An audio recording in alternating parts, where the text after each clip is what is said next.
Welcome to Women's Social Corner. I'm Janvi and this is WSC Picks. This is a special segment where we feature women who have shattered the glass ceiling. Today on our show, we have a special guest, Radhika Mohta. She is a matchmaker and a relationship coach. And today we'll deep dive in her journey and know more about relationships in today's age and time.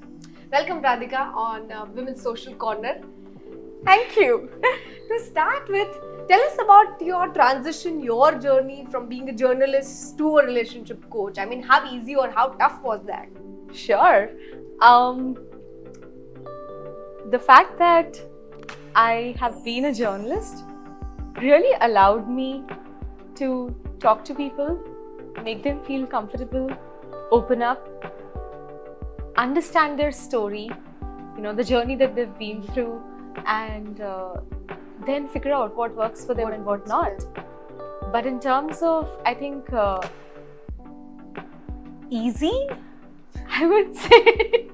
There's nothing. No, there's nothing like, there's a red carpet rolled out for you, everything is figured out, and you take a degree and you just walk out with a fancy placement, nothing like that. Nothing like that. But I think I'm just so glad that the skills I picked up from journalism, from advertising, from media and communications as a field were easily transferable into the work that I do now in terms of interacting with people, understanding them, and then being able to work with them on their life partner. Such.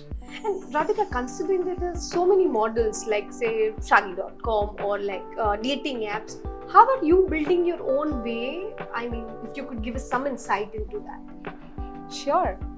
So, my newsletter subscribers love to call me the cute Hitch. Okay. Yeah, love And after the movie Hitch. And what I'm doing, Janvi, is not a competition or a threat to any of the existing players. Because you go to a Tinder or a Bumble or a Shadi or a Bharat Matrimony to be able to find your person, depending on what kind of a relationship do you want to get into and what's your intent. But when people come to me, I help them get ready for their first date. Okay, first date. Interesting. Right. Yeah. So where my work begins is enabling single people with clarity on what kind of a person, relationship, life would they like to have, on empowering them by optimizing their dating and matrimony profile, and on working with a social calendar so that they are not fully dependent on apps. Interesting. And after that, it's up to them on who they decide to partner with and choose the co-CEO of their life. Lovely. But dating, marriage has always been there.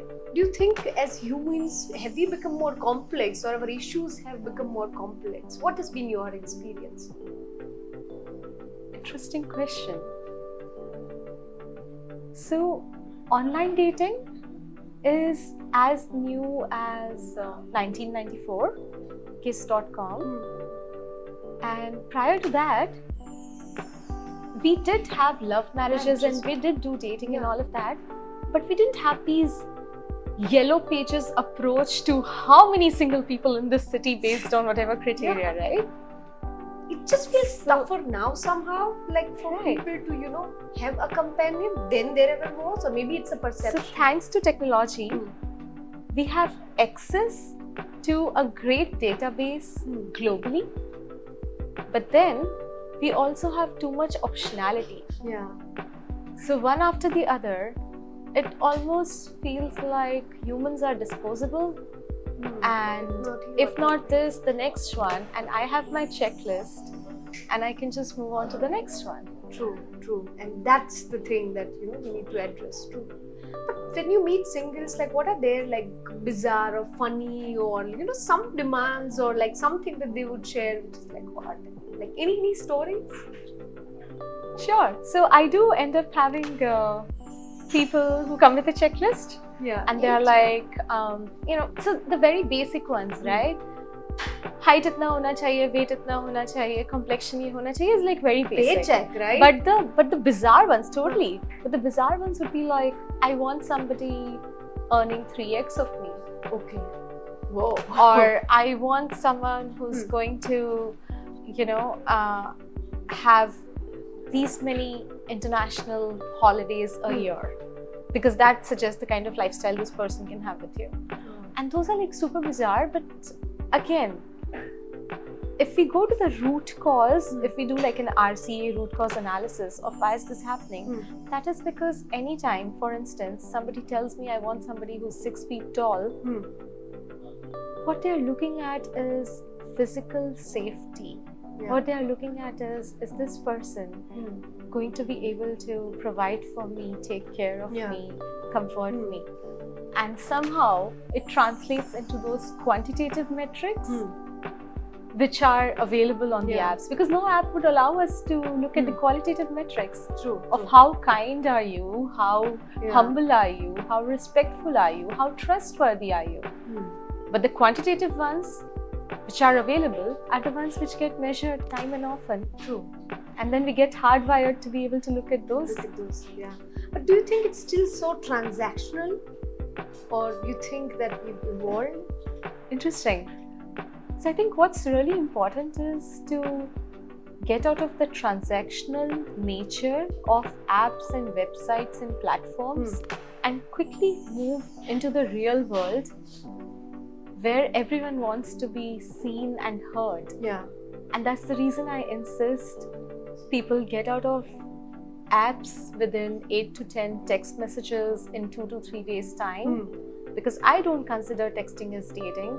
And when they move out of apps and go into real life, meet on a real date, look at each other's body language, notice how your sense of humor is, you see the chemistry. True.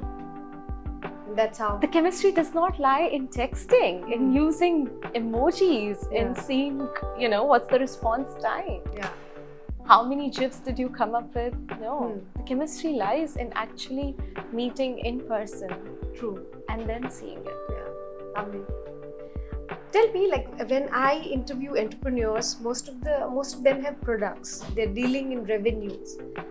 You're also in some kind of business. So how do you see when you have people with emotions and not products? Like, how does the revenue or how does dealing with them work for you? Wow. I love your question. So what I'm dealing with is humans who are, like I said, they just want to be seen and heard. I've had occasions when people are like, they just did a 15-minute introductory call with me, did not even have the leeway to be able to sign up for the cohort, and they started taking actions on what I suggested, and they found their person. True. And they still continue to spread the good word about me, and I'm like, dude, you're not even my paying customer because you just made it your own way. But they were like, yeah, but that 15-minute call was a good direction to head into and a good nudge to be able to take actions. Okay. So I think yes, it's a service at this point in time. Yeah. Because I'm personally involved in each and every cohort, which is a group coaching program. It's a lot of patience, right? It does. But at the same time, you don't need anything more than clear communication, enabling them with a safe space. We don't record our cohorts. We have absolutely no social media shout-outs to who is in the cohort and talk about them on social media. Nothing doing. Okay. So it's a service and it's doing great. Great. Lovely. What's next? I mean, do you see this field also evolving, having a breakthrough of some sort? Like, how do you see this field changing in future? Because now our idea of relationship is also changing. There is live-in and there is hookups or like some sort of it. But how do you see it changing in future? Sure. I see that Gen Z is way more accepting of diverse set of people, perspectives, they are way more accepting of sober dating as a concept. Okay. They are definitely looking at dating somebody who is a friend, who is a known person, so that they don't have to start the story from being a complete stranger and then trying to establish trust and then trying to figure out where it's going. So the future lies in being able to ask your friend out if you're interested. The future lies in establishing those bonds, trust, friendships first, and then seeing if there is anything to go from platonic to romantic as a transition. Yeah. But to straight up hit into, I just saw your profile, is there a romantic connection? Hell no. It doesn't work like that. Doesn't work like that. That becomes really transactional. Because then I'm trying to look at you as that person. Is this a complete package? This is my checklist. Yeah.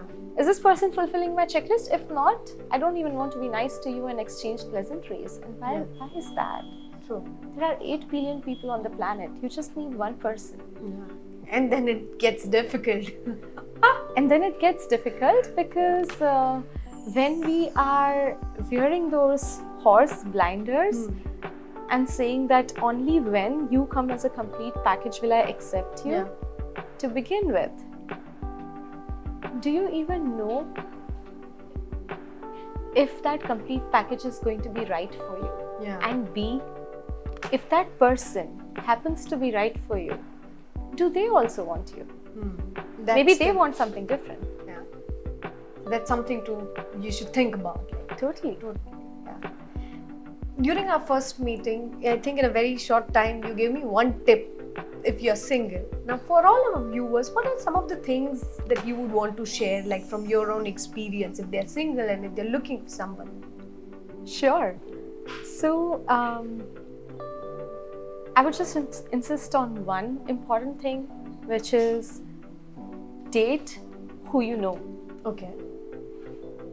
And particularly for women, because we think we are going to like somebody who's a complete stranger, or come on. Did you watch The Romantics on Netflix lately? Not yet. Okay, Yeah. it's quite a YRF PR thing, and it's amazing. I absolutely have grown up watching all those movies. Okay. But at the same time, the idea of romance that has been sold to us all these years doesn't work in real life. Doesn't work in real life. Yeah? So the IRL version is not somebody giving you that spark and those vibes and those butterflies in the first go. Just once in a while. Yeah. And if that person is so sparky, they're probably giving that vibe and that spark to like 10 other people. So what's really important is to date somebody you know, and for that reason, reverse engineer it to actually ensuring a good social life. Okay. Being able to say do 1 or 2 social outings a week, meet your friends, meet friends of friends, engage in interest-based activities, expand your friend circle if you think you don't already have enough friends who are going to be able to, be on the same page as you, or maybe they've moved to different stages of life, and that would truly allow you to know people, have a pool from which you could possibly think, okay, do I want to take a chance from platonic to romantic with this person? Yeah. So you just look into your own broader circle first. Absolutely. Like that's where you start. Absolutely. Okay. And if you do not have that circle, reverse engineer it, build it. Yeah. But the point is date who you know, because there's a very good possibility of finding somebody who's a first level or second level connection as your life partner. The odds of having somebody who's a complete stranger and has no connect with the kind of socio-economic class that you come from, or the kind of goals and lifestyle and value system that you have, those odds are very low. Okay. But the moment somebody is a friend or a friend of a friend, those first and second degree level connections, you figure out your shared values, you figure out your shared lifestyle, you see the alignment in goals, there's a certain pace at which you can take it because you've known them for long. Yeah. And it just gets easier. True. I hope the question is not so philosophical, but tell me that when you meet people, do you think that the essence is loneliness? Like most people are lonely and they have vacuum which they want someone to fill up.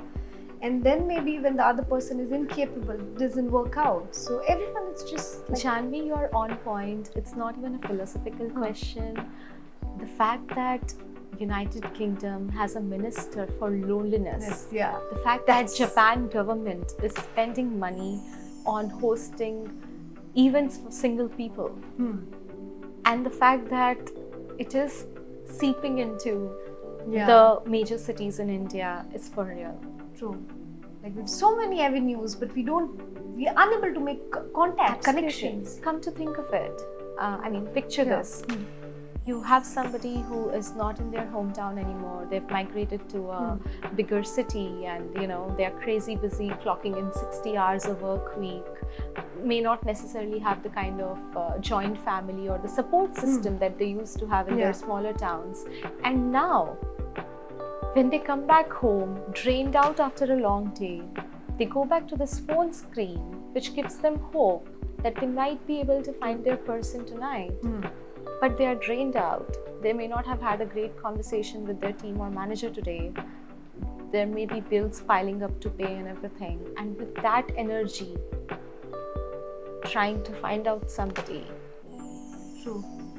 Doesn't. So operating from a scarcity mindset and operating from a place of loneliness and thinking that, something's going to work out here. It's so important to be able to have this abundant mindset and to be able to have, you are the cake, somebody else can be the icing. True. This just reminds me that most people don't need a matchmaker or a life partner, they need therapy. High five. And I think that's where people are missing out on. They're looking for the wrong thing, maybe. Like just another way to look at it. So I certainly have participants in the cohort whom I have referred to therapists, and I will not deny. And I have most certainly had therapists who have referred their clients to me, saying that now they feel ready. Such a close connection. Oh, absolutely. Now they feel ready to be able to go. They've done their self-awareness, self-discovery, inner work part, and now they're ready to move to the next stage. True. And I do believe that therapy is a wonderful thing. There's nothing to, shun it. Because come to think of it, so many of us don't even know our attachment style, and so many of us are still anxious or avoidant, and so many of these anxious and avoidant people are constantly on dating apps. True. And they're attracting each other. And they're doing the rounds and they're not able to figure out, oh, why is this person not texting me back? Oh, why is this person not committing to me? Oh, forget about what everybody else wants. To refer to a previous question of yours, casual culture, hookup culture, live in this, that. Forget about what rest of the world wants. Do you know what you want? Yeah. That's why we don't have an answer. Because when we know what we want, and we can manifest it and we can put it out there and our intentions are clear, we also are able to reverse engineer that path. Yeah. And honestly, the universe conspires to make it happen. Yeah. It's just like you have to ask for it, and provided we ask the right questions, we receive those answers. Lovely. Radhika, I was reading an article where you gave different tips for girls, and there was a section for guys. You were myth busting and sharing tips. Would you want to do the same here? Something for the girls, something for the guys, something that they should take care of, or some myth busting? Oh, sure. Okay. So I think one thing I would totally say for men would be to be more clear. I think one quick exercise rather I would want to give to men is do a relationship role model exercise wherein they talk to at least 2 couples who have been married for 5+ years and understand what keeps their relationship healthy, happy, strong on a daily basis. Yeah. And the reason I say this, Janvi, is because so many of us have grown up lacking those role models on the relationship front. हमने सचिन को बचपन में चौके छक्के मारते देखा था and every other गली क्रिकेट बॉय thought मैं सचिन बनूंगा. हमने ऋतिक रोशन को वो डांस मूव्स करते देखे थे and every other boy thought I'll be that Hrithik Roshan. When it comes to relationships, and if we have not had great examples from our parents, caregivers, or at home, who are we looking up to? True. And now in 2023, when you have amazing, independent, strong women, we need men who can be as understanding and supportive, because honestly that's what women want. Yeah. Each one of my clients, every single woman that I have in my cohort is most certainly a working professional or a founder. Obviously. She is not looking for somebody to provide for her. You just want a companion. She wants companionship, she wants good understanding, she wants a present parent if she were to raise kids. And so it's so important to do the relationship role model exercise, which I do have as part of my cohort, sneak peek. And for the women, I would most certainly say that relax your checklist. Okay. It's great to have those, all those. It's great to have negotiables, non-negotiables, and be able to say, okay, you know what, this thing is most certainly not going to work for me. But those list of non-negotiables cannot be your grocery shopping list. Yeah. 2 or 3 is fine, but it cannot be more than that, because people don't come like Amazon packages. They don't come in those standard shape and sizes and dimensions, and you can't custom people. Yeah. They're full of flaws and complexities, right? And baggages. तो यार decide कर लो ना सबसे ज़्यादा important क्या है? And then do it. True. And what do you have to say about like singles? Because there is also a lot of single shaming in our country, where just because someone is single, you find that they have passed their prime, or you feel like बुढ़ापे में कौन ध्यान रखेगा, or all those things. Especially if it's women who are singles and who choose to be single. I'm glad you brought this up, because as a matchmaker and relationship coach, as much as I believe in enabling people in choosing the person for their life, I also strongly believe that it's completely cool to be single. As long as you have your health, your finances, your career, your support system figured out, there is absolutely nothing like marriage being a milestone that you have to achieve. Or a child, or No, it's not. Are we trying to say every single person who's currently married is 200% happy? No. You can be married and be single from within. Yeah, so what's truly important is to be able to do the inner work and say, hey, I know I am confident, comfortable in my skin. Yeah. I come from an abundant mindset. I have a growth mindset, and sure, if I'm willing to date, great. But if not, there's absolutely no need to be under FOMO, fear of missing out, and people please, and go through a dating panic situation. Oh, अभी 30 के हो रहे हैं, अभी भी नहीं किया तो सारे लोग खत्म हो जाएंगे, फिर किसको करेंगे? Oh, but my biological clock is ticking, and if this time bomb goes off and I haven't seen that panic play out great, to be honest. Yeah. But you've seen a lot, right? It's there around us, like people, who want to like quickly, time come hai. Most certainly. So, अगर आपको लग रहा है कि time कम है, come to think of it, when you get your dream job, you spend so many years studying, getting your degrees, going through internships, projects, assignments, and then secure that dream job. At an age of 22 or whatever that is. True. इस इंसान के साथ तो आप अगले 40-50 साल सोच रहे हो यार. Will you go in with zero preparation? Yeah. So I think it's so important for us to be more mindful about what are we seeking, Yeah. what kind of places are we seeking it in.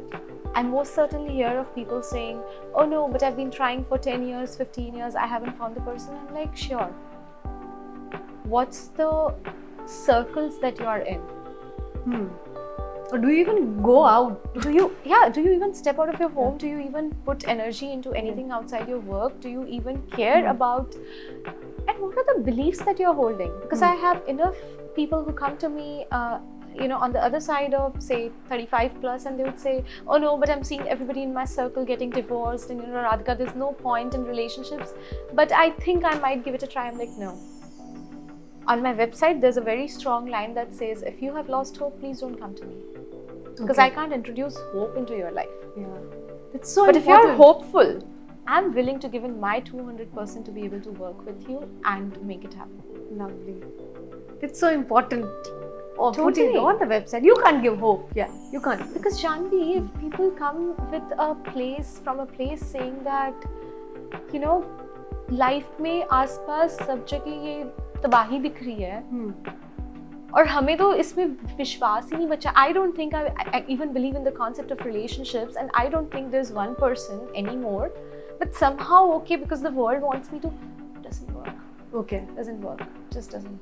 Yeah. And I am truly excited to work with every single participant in the cohort who comes to me saying, I know there is hope.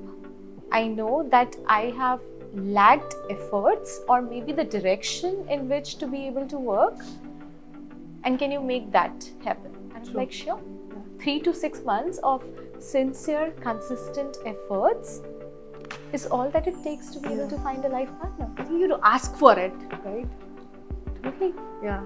Do you also work with parents? I mean, if yes, then I would want you to share some insights lastly on like families and parents and how they should do or they should not do when their children Interesting. are out there. So while I directly work with single people themselves who are 25 and above, and they are looking at a long-term relationship, I do have parents, siblings, best friends, founders of startups who have gifted a cohort seat to the single person. Oh, okay. Lovely. Like for my April cohort, I have somebody who's gifted it to her 28-year-old younger sister. Oh, okay. Yeah. So they are equally involved. Absolutely. Nice. Any like concluding remarks that you would want to say for like single people out there? I think know yourself really well, and that is going to allow you to be in a happy place, and being happy allows you to attract your vibe. Oh, lovely. I mean, your vibe attracts your tribe. Yeah. Which is very important. Yeah. Totally. I don't know, somehow the interview feels very meditative of some sorts, but thank you for sharing your story and for sharing the insights. And for more such interactions, for more such interviews, keep watching Women's Social Corner. Thank you so much.